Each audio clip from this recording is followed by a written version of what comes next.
ሪላክስ ብሮ። ወደዛ ወደዚህ በቃ በኔ ይሁንብህ። ይኸው ብቅ አለ። ይኸው መጣ ይሄ ባንዳ።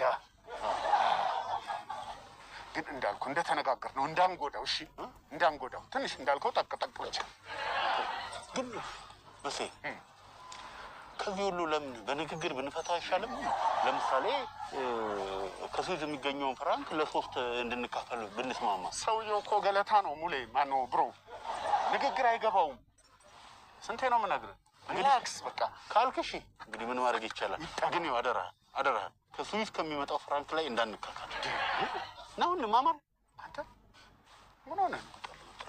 ይህ ትባል እኮ ነኝ። አታልቆይ ጠፍ ሲል ከተል ነው ለዋል። መነጽርህን አቀርብ። መነጽር አድርገህ እሺ። እንዳንከዳድ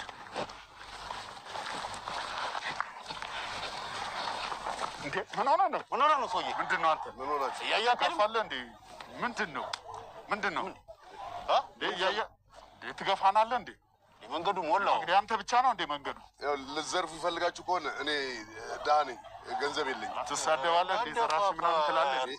ይቅርታሽ። እሺ ይቅርታ አይባልም። ይቅርታ ጸዴ አይደለም። ይደብራል፣ በጣም ይደብራል። ይቅርታሽ። ቅደም ብሮ ቅደም።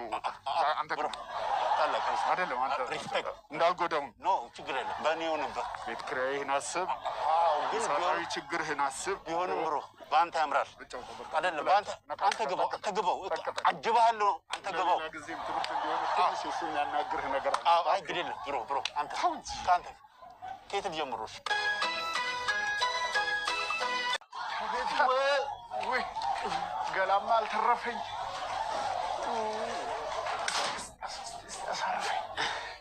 ኧረ እኔ ማውራት እየከበደኝ ነው። በሴ እርግጠኛ ነህ ምላስ ካፌ ውስጥ አለ? አንተ ደግሞ ዶክተሩ ፎቶ አንስቶ አሳይቶ የለም እንዴ? የት ሄዳል? አይቼዋለሁ እኔ በእርግጠኝነት